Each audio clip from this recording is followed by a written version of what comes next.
What's up, y'all? My name is JR, and for those of you who don't already know, I'm a huge movie and TV nerd. If you're new here, I appreciate you taking the time to check out my channel, and I hope you'll consider sticking around and joining the film community I'm trying to build here on YouTube. So, in today's video, I'm going to be doing something a little different. I've had a few people asking me what I think about the trailer for Ghostbusters Frozen Empire, and so while there's not a whole lot to be gleaned from a teaser trailer, especially not from a writing perspective at least, I decided to go ahead and give my 2 cents on the few things that I can at this early stage. And so that's what I'm here to do today. And with that being said, no more wasting time. Let's get into it. So, though I didn't actually know there was another Ghostbusters film in production, I'll admit, there's been a lot going on in the industry, so, a lot of confusion. But I'm not surprised that we have another installment of the franchise. Ghostbusters Afterlife was a good step forward after the mess we got back in 2016. And the film managed to gross almost $205 million worldwide at the box office off of a $75 million budget. So while the film didn't likely turn a huge profit for Columbia Pictures and Sony, I suppose it made enough money for the powers that be to greenlight another movie.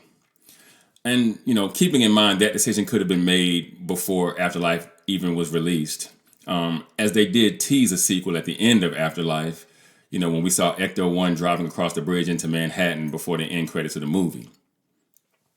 Now, as for the trailer that was just released, I like the idea of moving the story back to New York, where it all began.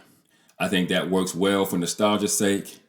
And, I think it does a good job of bringing in, the Gen Xers of us, those of us who grew up, watching the Ghostbusters movies. It also looks as though the original Ghostbusters, minus Egon, of course, are going to have a much larger role in this film, which I think also is the producers hedging their bets, trying to make Generation X come back to the theaters for this installment of the franchise, which I'm okay with. Now, I see that all the new kids are present and accounted for here as well. Egon's grandkids are apparently going to be taking up their proton packs once more, this time a little older, a little wiser, no doubt, with Podcast and Lucky by their side. Now, what is kind of interesting is that it seems like Paul Rudd and Carrie Coon are going to be actually suiting up this time in an official capacity, which could be fun. Top it off with an interesting looking big bad, and I think you've got the potential recipe for box office success. From a writing standpoint, what I'll be especially interested to see is how this seemingly crowded story will dole out screen time. I think that who does what, when, where, and how will ultimately be what makes this movie work or not. But from what I saw in the trailer, this is a movie I'd absolutely go to theaters to see.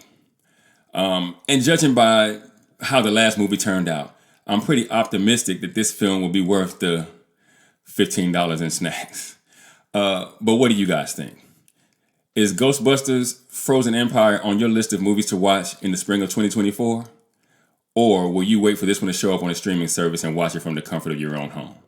Let me know in the comments. And for those of you who might be new to the channel, be sure to like and share this video. If you really like the content, be sure to subscribe and hit that notification bell. That way you'll be notified whenever I drop a new video.